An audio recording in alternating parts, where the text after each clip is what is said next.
नमस्कार ओमकार जी, बहुत बहुत स्वागत है आपका। नमस्कार अंजू जी, बहुत धन्यवाद आपका याद करने के लिए। सर, ये संसद में क्या तमाशा हो गया। किस तरह से मार पिटाई, और उसके बाद राहुल गांधी और मल्लिकार्जुन खड़गे अपनी सफाई देने के लिए भी आए मीडिया के सामने। लेकिन उस प्रेस कॉन्फ्रेंस का कुछ मतलब आपको समझ में आया? नहीं, मेरी तो समझ में यही नहीं आया कि इन्होंने प्रेस कॉन्फ्रेंस की क्यों थी। उसका ये क्यों कहा कि पार्टी के अध्यक्ष और राहुल गांधी आकर के प्रेस को संबोधित करेंगे। आप जरा मल्लिकार्जुन खड़गे का बयान देख लीजिए, क्या उन्होंने कहा है, क्यों कहा है, और उसमें नया क्या था, बताने के लिए क्या था। कुछ नहीं था। फिर राहुल गांधी आए और मेरे विचार से 3 मिनट में बात खत्म हो गई राहुल गांधी की, और तीसरे से चौथे मिनट में तो वो एंटर भी नहीं किए और उठ करके चल दिए। एक सवाल मीडिया का नहीं लिया। अपनी तरफ से इतनी बड़ी घटना हो गई, आपके खिलाफ एफआईआर हो रही है, आपने पार्लियामेंट में किसी को धक्का दिया है जिसकी वजह से 2 मेंबर ऑफ पार्लियामेंट घायल हुए हैं। भारतीय जनता पार्टी की तरफ से लगातार आपके ऊपर अटैक हो रहे हैं। आपकी शिकायत एक महिला सांसद ने राज्यसभा के सभापति और उपराष्ट्रपति से की है। आपने एक शब्द उसके बारे में नहीं कहा है। आपने उनके साथ गलत आचरण किया कि नहीं किया, इसी पर बोल देते। आपने धक्का दिया कि नहीं दिया, इसी पर बोल देते। और मल्लिकार्जुन खड़गे को मोहरा बना करके जिस तरीके से पेशबंदी की गई है, क्रॉस एफआईआर कराने की कोशिश की गई है, वो और भी हास्यास्पद है। मैं तो अंजू जी वहां के वीडियो देख रहा था और मुझे ऐसा लगा कि ये 82 साल के नहीं है खड़गे साहब, ये 22 साल के हैं और जेएनयू में खड़े हैं या जंतर मंतर पर खड़े हैं। जिस तरीके से हाथ उठा उठा करके ये नारेबाजी कर रहे थे प्रियंका वाड्रा के बराबर में खड़े होकर के, मुझे शर्म आ रही थी। इनको शर्म आई कि नहीं आई मुझे पता नहीं। आप क्या क्या साबित करना चाहते हो? और इस उम्र में इतना कुछ पाने के बाद भी आपको इस परिवार की चापलूसी करने की जरूरत है क्या? आप क्यों अपनी भद पिटवा रहे हो भाई? आप 82 साल के अगर वाकई हो तो आप नेता प्रतिपक्ष भी हो, आप एक पार्टी के राष्ट्रीय अध्यक्ष भी हो, आप केंद्र में मंत्री भी रह चुके हो। आपको अपने सम्मान का, अपने गरिमा का, मर्यादा का कोई लोक लिहाज है नहीं है। तो मल्लिकार्जुन खड़गे को ना अपनी उम्र का लिहाज, ना पद का, ना गरिमा का, ना मर्यादा का, वो बीच में खड़े होकर के नारेबाजी कर रहे हैं और जय भीम के नारेबाजी कर रहे हैं। और प्रियंका गांधी वाड्रा भी। मुझे तो कई बार लगता है कि ये दोनों भाई बहनों के बीच में कोई ईगो प्रॉब्लम तो शुरू नहीं हो गई है और एक दूसरे को अब दौड़ में परास्त करने की एक दौड़ तो शुरू नहीं हो गई है पार्टी के भीतर कि राहुल गांधी अगर टी शर्ट पहन करके आ रहे हैं तो फिर वो एक थैला टांग करके आएगी, एक दिन फिलिस्तीन का, एक दिन बांग्लादेश का। आज एक बड़ा अच्छा कार्टून में देख रहा था, कोई सरदार जी एक थैला उनको पकड़ा रहे हैं कि मैडम जरा ये भी टांग लो, 1984 का सिखों का कत्लेआम का। बताइए। तो अब ये सिचुएशंस पैदा कर दी हैं इन लोगों ने। और parliament, Shivraj Singh Chouhan press conference में सही बात कह रहे थे कि मैं 12 बार का अलग सदनों का सदस्य रहा हूं। 6 बार तो मैं लोकसभा का रहा हूं और इतनी ही बार मैं राज्य विधानसभा में भी रहा हूं। मैंने अपने पूरे संसदीय जीवन में इतना निकृष्टतम आचरण किसी का नहीं देखा। ये संसद है भाई, ये गुंडों की, बदमाशों की, मवालियों की जगह नहीं है। आप गुंडों जैसा व्यवहार कर रहे हो, आप बदमाशों जैसा काम कर रहे हो। और बड़ा वैलिड सवाल खड़ा किया गया है। ये कहा गया कि भाई आप ये अडानी को, अंबेडकर जी को लेकर के तमाम आप मकर द्वार पर रोजाना आकर के मजमा लगाते हो, तो आपने बैनामा कर लिया है क्या उसका, मकर द्वार का, कि आपके अलावा वहां पे कोई दूसरा आकर के अपनी खाट बिछा ही नहीं सकता है। आज भारतीय जनता पार्टी के सांसद अगर वहां पर प्रदर्शन कर रहे थे तो आप रास्ता बदल लेते, दूसरी तरफ से चले जाते, या आपके प्रदर्शन के बावजूद भारतीय जनता पार्टी और एनडीए के जो दूसरे घटक दलों के सदस्य थे वो आपके बीच में से ही शांतिपूर्ण तरीके से निकल जाते थे, वैसे ही आप भी निकल जाते। तो आप वहां खड़े होकर के इस तरह की गुंडागर्दी क्यों दिखा रहे हैं? आप किसी को धक्का क्यों मार रहे हैं? आप अपने लिए रास्ता बनाने के लिए दूसरों को धक्का मार करके अंदर जाएंगे, और ये कर कौन रहा है? साइड से जा सकते थे ना, वो बता रहे थे बीजेपी के बहुत सारे सांसद की साइड से जगह थी, दोनों तरफ से जगह थी, लेकिन राहुल गांधी बीच से गए और सर एक्शन करके, मनोज तिवारी ने बताया कि ऐसे करके उन्होंने धक्का मारा। ये सब तो सबके सामने हुआ सर, वहां सीसीटीवी भी तो लगे होंगे ना, उनमें नहीं आएगी रिकॉर्डिंग में क्या ये सब बातें? ये सब चीजें होंगी और वो रिकॉर्ड में इस समय होंगी। वहां पर जो सिक्योरिटी पर्सनल हैं उन्होंने भी सब देखा ही है, सीसीटीवी में भी रिकॉर्ड हुआ है, और मीडिया के पर्सन भी वहां थे ही, ऐसा तो है नहीं कि मीडिया के लोग नहीं थे, वो सब कुछ है। और वो जाहिर है स्पीकर के पास होगा या सभापति के पास होगा, इस समय उसकी स्क्रूटनी चल रही होगी। और चूंकि एफआईआर दर्ज हुई है राहुल गांधी के खिलाफ और हत्या का प्रयास की भी एफआईआर दर्ज हुई है, तो अब जो सिक्योरिटी जो जांच टीम आएगी वो उसके हैंडओवर भी की जाएगी, उसकी प्रति उनको भी दी जाएगी। ये बहुत बुरी तरह फंसे हैं, आप अंदाजा नहीं लगा सकते। और केवल संसद परिसर के बाहर ही इन्होंने ये सब नहीं किया है। 2 बजे जब लोकसभा बैठी तो जिस तरीके से कांग्रेस और दूसरे दलों के लोगों ने स्पीकर की आसंदी तक पहुंच करके हंगामा किया है, वो और भी एक कुरूप चेहरा दिखाता है इनका। इनको शर्म नहीं आ रही है क्या? प्रताप सारंगी जैसे बुजुर्ग जो केंद्र में मंत्री भी रहे हैं, उनका सिर फटा पड़ा है, उनको टांके लगे हैं, और जो फर्रुखाबाद के मेंबर ऑफ पार्लियामेंट हैं उनको चोट लगी है, वो बेहोश हैं। प्रधानमंत्री का जब उनके पास फोन गया तो वो ठीक से बोल नहीं पा रहे थे, और प्रधानमंत्री ने उनको कहा कि आप पूरा इलाज कराइए, तसल्ली से इलाज कराइए, आराम करिए और ठीक से वहां व्यवस्थाएं हो। इनको शर्म नहीं आ रही कि क्या कृत्य किया है इन्होंने? सर इन्होंने तो जो कृत्य किया, उसके बाद मैंने एक तस्वीर देखी जिसमें कि कुर्सी व्हील चेयर पर बैठे हुए हैं सारंगी जी, उनके पास गए। अरे आप वहीं जाकर उनका हाल ही पूछ लेते कि क्या हुआ, कैसे हो गया, अगर उन्होंने नहीं किया था। वहां पर भी उनकी बॉडी लैंग्वेज सर बता रही थी कि तब भी वो ईगो में ही थे, और उल्टा बोलकर आगे कि हम पर हमला किया गया, हमारे साथ धक्का मुक्की की गई। सर अलग अलग थ्योरीज है, एक तरफ कहते धक्का मुक्की हुई नहीं, वो प्रियंका चतुर्वेदी जो उद्धव ठाकरे की पार्टी की सांसद है राज्यसभा, बोलती हैं कि धक्का मुक्की नहीं हुई। खड़गे कहते हैं मेरे साथ धक्का मुक्की हो गई, मुझे भी गिराया गया। तो सर धक्का मुक्की इसका मतलब हुई है ना, आप डिनाई तो कर ही नहीं सकते। ये सब ऑन रिकॉर्ड है, सीसीटीवी में कैद है, मीडिया के पर्सनल वहां पर थे, उनके भी कैमरों में होगा। अभी वो सामने आ नहीं रहा है, धीरे धीरे सब सामने आ जाएगा। खरगे जो झूठ बोल रहे हैं या पार्टी उनको जो लेकर के झूठ बोल रही है, एक सहानुभूति अर्जित करने की कोशिश हो रही है जी, उनके दोनों घुटनों के ऑपरेशन हो रखे हैं, उनको धक्का दिया गया, वो गिर गए, वो खड़े नहीं रह सके। अरे तो भाई एक आध फोटो भी तो होगा, आप सबके पास तो मोबाइल फोन रहते हैं। राहुल गांधी खुद मोबाइल में ही घुसे रहते हैं जब पार्लियामेंट में बैठते हैं, तो किसी के पास तो होगा उनके गिरे हुए का फोटो। या इतने गिर गए हैं सारे के सारे के वो गिरे हुए का फोटो भी नहीं ले पाए। तो किसी के सामने तो आप सबूत पेश करोगे या ऐसे झूठ बोल दोगे? और खरगे जी भी अपनी उम्र का लिहाज नहीं करेंगे, और केवल इसलिए कि पेशबंदी करनी है, क्रॉस रिपोर्टिंग करनी है, इसलिए खरगे का नाम ले दो कि उनको भी धक्का दिया गया है। तो भाई अगर खरगे को भी किसी ने धक्का दिया है तो जाकर के उसका नाम लो ना, एफआईआर कराओ उसके नाम से कि फलाने ने जो है धक्का दिया है। आप नाम भी नहीं बता रहे कि किसने धक्का दिया है।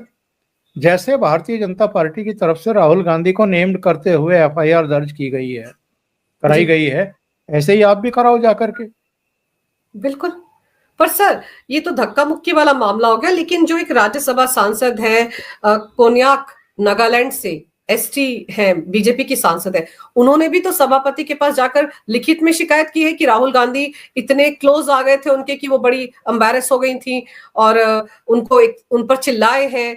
और तो ये सब भी तो सर बहुत गंभीर मामले हैं। इसमें तो अब इसमें भी तो कार्रवाई राहुल गांधी के खिलाफ हो सकती है ना, कि वो कर क्या रहे, लीडर ऑफ ऑपोजिशन है और एक महिला के साथ इस तरह का व्यवहार कर रहे हैं वो भी। अगर ठीक से कार्रवाई हो गई, अंजू जी आपके कार्यक्रम में बड़ी बात कह के जा रहा हूं, अगर ठीक से कार्रवाई हो गई तो राहुल गांधी की संसद सदस्यता जाएगी, बच नहीं सकती है। इनका जो आचरण रहा है ये संसद सदस्य के गरिमा मर्यादा के अनुरूप नहीं है। जो संसद की परिपाटी है, नियमावली है, जो आचरण आपको करना चाहिए उसके अनुरूप नहीं है। एफआईआर दर्ज हुई है, पुलिस इन्वेस्टिगेशन करेगी, इनकी गिरफ्तारी भी हो सकती है। दोनों काम हो सकते हैं, इनकी संसद सदस्यता जा सकती है, इनकी गिरफ्तारी जा सकती है। एक बार, और मैंने अपने कार्यक्रम की शुरुआत ही इससे की थी कि कुछ लोग होते हैं जो अपने जीवन में और जो सार्वजनिक जीवन में होते हैं, खास तौर से जिन पर देश की निगाहें होती हैं, उनकी अपनी पार्टी की वो उम्मीद होते हैं, वो कोशिश करते हैं कि हमारे आचरण से किसी को तकलीफ ना हो, हमसे कोई जाने अनजाने में गलती ना हो, गलती हो जाए तो फिर हम उसको रिपीट ना करें, ऐसा आचरण करते हैं, ऐसी सावधानी बरतते हैं। ये तो गलतियों के पुतले बनते जा रहे हैं, ये तो खुद भी गलती कर रहे हैं, दूसरों को भी गलती करने के लिए प्रेरित कर रहे हैं। आप सूरत में ये मोदी, फला मोदी, ये ढिमकाना मोदी, ये नरेंद्र मोदी, ये सारे मोदी चोर क्यों होते हैं, उसमें आपको 2 साल की सजा हो चुकी है ना, आपकी संसद सदस्यता जा चुकी है ना, आपका आवास छीन चुका है ना एक बार, आप जेल जाते जाते बचे हैं ना सुप्रीम कोर्ट की कृपा की वजह से। इसके बावजूद उस घटना से कुछ सीखा है क्या इस आदमी ने? कुछ नहीं सीखा है। तो अगर नहीं सीख रहे हैं ये, तो इसके 2 ही कारण हो सकते हैं, या तो आप इतने ज्यादा अहंकारी हैं, या तो आपको पार्टी फंड जो हजारों करोड़ में होता है वो दिखाई दे रहा है, या तो आपको वकीलों की फौज दिखाई दे रही है, या तो आपको सुप्रीम कोर्ट में बैठे हुए आपके ऊपर जो मेहरबानी की नजर रखते हैं वो दिखाई दे रहे हैं, या आप मूर्ख हैं। कोई मूर्ख व्यक्ति ही ऐसे आचरण कर सकता है, या कोई अहंकारी ही कर सकता है कि मैं सब कुछ मैनेज कर सकता हूं, मेरा तो सब कुछ मैनेज हो जाएगा, मेरा तो कोई कुछ भी बिगाड़ नहीं सकता, और मैं जो चाहे जिसके साथ जैसा चाहे वैसा व्यवहार कर सकता हूं। तो ये आप कर तो सकते हैं, लेकिन जनता तो इन सब चीजों को देखती है, नोट करती है, और जिस कंडीशन में आपने आज पार्टी को पहुंचा दिया है वो आपने बयानों की वजह से, अपने आचरण की वजह से वहां पहुंचा दिया है। सर, सदन के अंदर आंख भी तो राहुल गांधी मारते पाए गए थे ना। और फिर आप देखिए, अभी एक कार्यक्रम हुआ था, उस दौरान अभी सब लोग खड़े हैं और राष्ट्रपति महोदया खड़ी हैं, राहुल गांधी बैठ गए। वो तो मल्लिकार्जुन खड़गे ने इशारा किया तो उठ खड़े हुए। तो जो व्यवहार होना चाहिए एक लीडर ऑफ ऑपोजिशन का, एक सांसद के तौर पर भी, वो राहुल गांधी में कहीं नजर नहीं आता है। पर सर, जब बीजेपी ने एफआईआर करवाई, अनुराग ठाकुर गए, साथ में बांसुरी स्वराज गई, उसके बाद कांग्रेस के नेता भी दौड़े दौड़े पुलिस स्टेशन पहुंचे, उन्होंने भी एफआईआर दर्ज करवाई है। तो क्या मतलब है इसका सर? ये केवल और केवल हताशा, कुंठा है और कुछ नहीं। आप जो इनके आचरण की बात कर रहे थे, मुझे ये बताइए, राष्ट्रपति खड़ी हैं और ये बैठ गए, हाँ। ये लोकसभा में कैसे बैठते हैं? जैसे हम कभी कभी आराम की मुद्रा में और बेतकल्लुफी में अपने ड्राइंग रूम में टीवी देखते हुए या गप्पे मारते हुए अपने सोफे के पीछे ऐसे हाथ ले जाकर के बैठते हैं, आराम से टांग पर टांग टांग करके बैठ जाते हैं, ऐसे तो लोकसभा में बैठते हैं ये। और नेता प्रतिपक्ष हैं, और ये गांधी नेहरू खानदान के चश्मो चराग हैं, टी शर्ट में पहुंचते हैं। आपने देखा क्या किसी नेता प्रतिपक्ष को आज तक टी शर्ट में पहुंचते हुए, यानी कैजुअल ड्रेस में पहुंचते हुए, किस तरह के आप बूट पहनते हैं, किस तरह की पैंट पहनते हैं, पैंट में एक हाथ एक जेब में अंदर डाल करके पहुंचते हैं, चाल आपकी मतलब तमाम तरह की गरिमा मर्यादा उन सबको लांघते हुए आप चलते हैं। आपकी नस नस में, बॉडी के हर पार्ट में एक घमंड दिखाई देता है, एक एरोगेंस दिखाई देती है। तो ये सारी चीजें जो हैं आपका कुल मिलाकर के जो है क्या चित्र बना रही हैं, इसकी परवाह है क्या? या पहले अपनी महतारी की सुन लेते थे, अब उनकी भी सुननी बंद कर रखी है, और बहन भी इनके इस रो में बहती जा रही हैं। या तो इनको पीछे छोड़ने के लिए वो बेताब हैं कि इनसे भी 2 कदम आगे का आचरण करो। और ये अगले दिन जो बांग्लादेश का थैला लटका कर आई हैं, वो प्रेशर में आई हैं, क्योंकि पहले दिन फलस्तीन का थैला लटका करके आई तो इतना हंगामा हो गया सोशल मीडिया पर, मीडिया में सवाल खड़े हो गए। अगले दिन बैलेंस करने के लिए फिर बांग्लादेश का थैला लटका करके आई हैं। वरना जरा याद करिए, वायनाड में जब तक एक एक वोट नहीं पड़ गया तब तक तो बांग्लादेश पे कुछ नहीं बोली है। नहीं, बिल्कुल। पैलेस्टीन पर तो 100 ट्वीट हो गए थे सर। बिल्कुल। और सर ये थैला तो पहन के आई, पर आप देखिए थैले की गूंज तो पाकिस्तान में सुनाई पड़ रही थी। फवाद चौधरी ने तुरंत ट्वीट किया, बधाई दी इस तरह के थैले के लिए। मुझे तो लगता है कह दिया होगा थोड़ी देर भी भिजवा दो। और यहां तक उन्होंने ट्वीट कर दिया कि साहब हमारे पाकिस्तानी सांसदों में तो इतनी हिम्मत है नहीं जितनी हिम्मत भारत में प्रियंका गांधी वाड्रा दिखा रही हैं। कसर कुछ नहीं है साहब। ये 1947 से पहले की जो यहाँ की मुस्लिम लीग थी, उसका जो आचरण था, उसके जो विचार थे, उसकी जो गतिविधियां थी, बस उसमें और कांग्रेस की, आज की कांग्रेस में कोई अंतर है नहीं, रह नहीं गया है। लगभग वैसा ही आचरण है। इसीलिए तो पाकिस्तान में बैठे हुए जो कट्टरपंथी हैं, जो आतंकवादी संगठनों के सरगना हैं, जो वहाँ के पॉलिटिशियन हैं, वो सब खुश रहते हैं यहाँ की कांग्रेस पार्टी के आचरण से, इनकी नीतियों से, और इनके खास तौर से गांधी नेहरू परिवार के चश्मो चराग से। सर ये जो घटनाक्रम हुआ मतलब ऐतिहासिक है, और इसमें जो फैसला आएगा वो भी ऐतिहासिक होगा, नतीजा जो इसका निकलेगा। लेकिन आपको लगता है कि इस मामले को सदन के अंदर, संसद के अंदर ही निपटाया जा सकता था अगर राहुल गांधी जो गिर गए थे उनके पास जाकर उनका हाल चाल पूछ लेते, माफी मांग लेते कि ये मतलब नहीं था, तो शायद ये मामला वहीं निपट जाता, वहीं सुलट जाता, ये एफआईआर दर्ज करने की नौबत नहीं आती। और चिट्ठियां लिखकर, क्योंकि सांसदों ने, लोकसभा के सांसदों ने भी चिट्ठी लिखी है लोकसभा के अध्यक्ष को, और वो जो महिला सांसद है बीजेपी की नागालैंड से, उन्होंने भी चिट्ठी लिखी है, तो ये मामला वहां सुलझाया जा सकता था, आपको लगता है?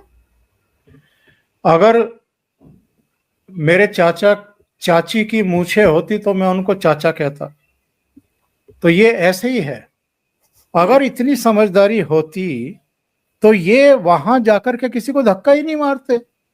जैसे भारतीय जनता पार्टी के लोग इनके वहां डेमोन्स्ट्रेशन करने के बावजूद पतली गली से निकल करके अंदर चले जाते थे, शांति से चले जाते। नहीं है समझ, नहीं करना इनको वो काम। इनके दिमाग में गर्मी भरी हुई है कि मैं तो सोनिया गांधी और राजीव गांधी का बेटा हूं, मेरा कोई क्या उखाड़ लेगा, मेरा कोई क्या बिगाड़ लेगा। इनके दिमाग में ये गर्मी है, मैं तो इंदिरा गांधी का पोता हूं, मेरे तो परनाना नेहरू जो है वो 17 साल तक प्रधानमंत्री रहे हैं। इनके दिमाग में गर्मी है। ये जैसे वो शाही खानदान, अब तो शाही खानदान भी ढंग से आचरण करते हैं। जो राजे महाराजे थे अलग अलग रियासतों के, उनके आज की पीढ़ी को देखो, वो बहुत विनम्र हैं। उनका आचरण बहुत अच्छा है। ज्योतिरादित्य सिंधिया को देख लो, ऐसे बहुत सारे मिल जाए, आरपीएन सिंह को देख लो, इन सब के आचरण बहुत अच्छे हैं। ये तो यही बिगड़ैल हैं, और इनसे आप ये अपेक्षा करें।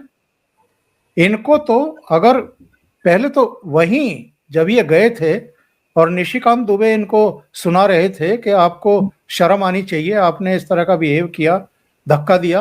कि नहीं नहीं, पहले इन्होंने धक्का दिया। बताइए अरे इन्होंने अगर धक्का दिया था तो तुम गिरे क्यों नहीं, तुम्हें चोट क्यों नहीं लगी? सर, वो 74 साल के सारंगी जी, उनकी कितनी फ्रेजाइल सी फिजिक है, वो किसी को धक्का दे सकते हैं? और वो क्यों धक्का देंगे भाई आपको? हाँ। दूसरी बात ये है, और और उनकी जहां पर वो धरना दे रहे थे सर, वहां पर तो ये खुद चल कर गए हैं।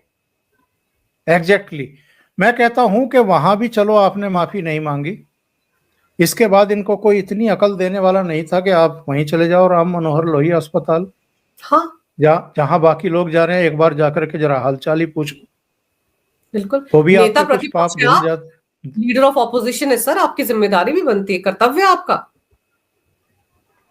नहीं, अमेरिका जाते हैं तो लीडर ऑफ अपोजिशन के रूप में जाते हैं, वहां इनका परिचय दिया जाता है कि ये नेता प्रतिपक्ष हैं भारत में, लेकिन यहाँ इनका आचरण नेता प्रतिपक्ष वाला दूर दूर तक दिखाई नहीं दे रहा है, डे वन से नहीं दिखाई दे रहा है। जिस तरीके से ये लोकसभा में बैठते हैं, जिस तरह की बॉडी लैंग्वेज है, जिस तरह के ये डेमोन्स्ट्रेशन करा रहे हैं पार्लियामेंट के बाहर भी और पार्लियामेंट के भीतर भी, शुरू के 6-7 दिन पार्लियामेंट चलने नहीं दी, काम नहीं होने दिया, अडानी अडानी अडानी अडानी, इसके अलावा दिमाग में और कुछ भरा ही हुआ नहीं है, और कोई मुद्दे ही नहीं है। और ये अडानी और ये राफेल और चौकीदार चोर कितनी ऐसी तैसी करवा चुके कांग्रेस की, कितना भुरता बनाओगे और कांग्रेस का। अभी समझ में नहीं आ रहा है कि पब्लिक ये सब चीजें पसंद नहीं करती हैं। आपका व्यक्तिगत एजेंडे से भारत के एजेंडे का कोई दूर दूर तक का वास्ता नहीं है। सर, एक चीज समझाइए कि जब प्रेस कॉन्फ्रेंस की आज मल्लिकार्जुन खड़गे ने, तो उन्होंने कहा कि जो कुछ अंबेडकर को लेकर अमित शाह जी ने सदन में कहा वो सब कुछ झूठ था। सर, आप सदन की कार्रवाई जो है, वहां पर जब भी गृह मंत्री बोलते हैं, कोई भी नेता बोलता है, तथ्यों के साथ बोलता है, वहां पर झूठ बोलने का स्कोप ही नहीं है, और तथ्यों के साथ वो अपनी बात रख रहे थे। और उस बात का जवाब मल्लिकार्जुन खड़गे प्रेस कॉन्फ्रेंस में देते और कहते हैं कि वो बिल्कुल झूठ बोल रहे थे। सर, मल्लिकार्जुन खड़गे भी तो नेता प्रतिपक्ष ही है राज्यसभा में। मेरा ये कहना है कि ये राज्यसभा में नेता प्रतिपक्ष हैं। हाँ। इनको विशेषाधिकार हनन का नोटिस दे देना चाहिए अमित शाह को, उनको कटघरे में खड़ा करना चाहिए। उसके लिए बाकायदा एक अनुशासन समिति भी है, एक जांच कमेटी भी है, वहां पर उसकी स्क्रूटनी हो जाए। आप झूठ बोल रहे हैं या अमित शाह झूठ बोल रहे हैं, आपका फैसला हो जाएगा। तो उसके लिए प्रेस कॉन्फ्रेंस करने की क्या जरूरत है? दूसरी बात यह है कि अमित शाह ने जो भी कुछ भाषण दिया है, आपके पास ऑप्शन था, आप बोल लेते। आप अगले दिन जा करके कहते सभापति से कि साहब मुझे कुछ बात रखनी है, जो जो अमित शाह कल बोल करके गए हैं, मुझे उसमें कुछ सफाई देनी है या सच बताना है और उनको झूठा साबित करना है। ऐसा तो आपने किया नहीं। आप तो जय भीम का नारा लगा रहे हैं प्रियंका गांधी वाड्रा के साथ खड़े होकर के, और वो सब नीले पीले कपड़े पहन करके आ रहे हैं। तो आपको वो सब नहीं करना है, आपको दूसरा सीन क्रिएट करना है। मुझे तो एक्चुअल में वो 6 जनवरी 2020 का अमेरिका की पार्लियामेंट का सीन याद आ गया, जब डोनाल्ड ट्रंप हारे थे तो कैपिटल हिल पर जो है उनके समर्थकों ने चढ़ाई कर दी थी। तो इन्होंने आज वही सीन क्रिएट करने की कोशिश की। आपने देखा कुछ चित्र आए हैं, ये मकर द्वार की दीवार के ऊपर चढ़े हुए हैं। बताइए, पार्लियामेंट में भी नीचे नहीं खड़े थे ये लोग, ये दरवाजे के ऊपर चढ़ गए, मकर द्वार के दरवाजे के ऊपर चढ़ गए। ये किसके लिए सीन क्रिएट करवा रहे थे, किसके लिए वीडियो और फोटोग्राफी करवा रहे थे, किनको दिखाना चाह रहे हैं, देश के भीतर या देश के बाहर? ताकतों को दिखाना चाहते हैं। तो इनका आचरण जो है वो देखने लायक है। और एक बात बताता हूं, अमित शाह और जेपी नड्डा की अलग से बातचीत हुई है, बैठक हुई है, उच्च स्तरीय बैठक हुई है। प्रधानमंत्री लगातार संपर्क में है और कुछ इस पूरे कांड में होने वाला है अंजू जी, जल्दी ही होगा। सर, अगर आप बता रहे हैं कि एक उच्च स्तरीय ऐसी बैठक हुई है और जो तस्वीरें आ रही हैं कि ये तो मकर द्वार पर चढ़कर खड़े थे, सदन के अंदर भी अध्यक्ष की कुर्सी तक पहुँच गए सर। तो ये जो हुड़दंगबाज़ी है, इसकी बौखलाहट ये है कि कांग्रेस अंबेडकर के मामले में पूरी तरह से बेनकाब हो गई। अमित शाह ने उनकी धज्जियाँ उड़ा दी सदन के अंदर, इसलिए सब कुछ हो रहा है कि मुद्दा हाथ से निकल गया। अडानी का मुद्दा निकल गया, किसान कुछ नहीं कर रहे हैं, ऊपर से डंडा पड़ रहा होगा सोरोस का कि भाई कुछ करो, पैसा दिया है तो कुछ तो करो। मैं आपको एक बात पूछता हूं, मान लिया अमित शाह ने अपने भाषण के बीच में ये कह दिया कि भाई अंबेडकर अंबेडकर अंबेडकर अंबेडकर, ये रट लगा रखी है इन लोगों ने, इसमें कौन सा अपमान है अंबेडकर का? क्या अपमान है इसमें अंबेडकर का? और उसके बाद उन्होंने बताया कि ये जो अंबेडकर अंबेडकर अंबेडकर अंबेडकर कर रहे हैं, ये क्यों कर रहे हैं, और अतीत में इन्होंने क्या किया है अंबेडकर के साथ, और इनके पूर्वजों ने क्या किया है, इनका आचरण क्या रहा है। अंबेडकर एक टूल है, एक बहाना है। अमित शाह भी एक बहाना है। एक्चुअल में निशाना कहीं और है। निशान, अब ये जो सदन की कार्रवाई हुई, शीतकालीन सत्र की शुरुआत हुई, उससे पहले का जरा याद करिए। 3-4 दिन पहले मीडिया में क्या चल रहा था। कीर्ति आजाद का एक बयान आता है, वो कहते हैं कि ये लोग इंडिया अलायंस को ठीक तरीके से चला नहीं पा रहे हैं, ममता जी को कमान सौंपी जानी चाहिए, वो कलकत्ता से ही इंडिया अलायंस को लीड करने को तैयार हैं। इसके बाद रामगोपाल यादव का बयान आता है कि वो सक्षम है और ममता जी के नाम पर सहमति बननी चाहिए। फिर शरद पवार का बयान आता है, फिर उद्धव ठाकरे का, फिर उद्धव ठाकरे के तोते का बयान आता है। उसके बाद 1-2 बयान और आते हैं घटक दलों के। इसका मतलब यह है कि शीतकालीन सत्र से पहले ही समाजवादी पार्टी, टीएमसी, वो 2 दल तो अलग हो ही चुके थे। उद्धव ठाकरे, शरद पवार और अरविंद केजरीवाल पहले इनसे तलाक ले चुके हैं। उन्होंने घोषणा कर दी थी कि हम दिल्ली का चुनाव अकेले लड़ेंगे। ममता बनर्जी ऑलरेडी लोकसभा चुनाव में तलाक दे चुकी थी कि जेरे में पड़ो, हम तो 42 की 42 सीटों पर लड़ेंगे। इनको लगा कि यार ममता बनर्जी को आगे ला रहे हैं, हमें पीछे धकेल रहे हैं, इंडिया अलायंस टूट चुकी है, 2 भाग हो चुके हैं, थर्ड फ्रंट भी बन सकता है, अगर हम नहीं माने तो हम अलग थलग पड़ जाएंगे। इन्होंने बहुत सोच समझ करके शातिर दिमाग से इस पूरे प्रकरण को ट्विस्ट किया, और जो इंडिया अलायंस के घटक दल टूट रहे थे उनको वापस फेविकोल के जोड़ से जोड़ने की कोशिश की है। आप कांग्रेस की शातिर बदमाशियों और दिमाग से परिचित हो जाइए अंजू जी, कि ये पर्दे के पीछे कुछ और सोच होती है, पर्दे पर कुछ और सीन दिखाई देते हैं। तो ये सारा ड्रामा सोच समझ करके किया गया है। अब आप देख लीजिए कि समाजवादी पार्टी भी साथ है, टीएमसी भी साथ है, उद्धव सेना भी साथ है, शरद पवार भी साथ है, और ममता बनर्जी प्रकरण जो है थोड़ा सा नेपथ्य में चला गया है। सर, अब चाहे सुनियोजित तरीके से किया गया कांड है, लेकिन इसका खामियाजा तो राहुल गांधी को भुगतना पड़ेगा।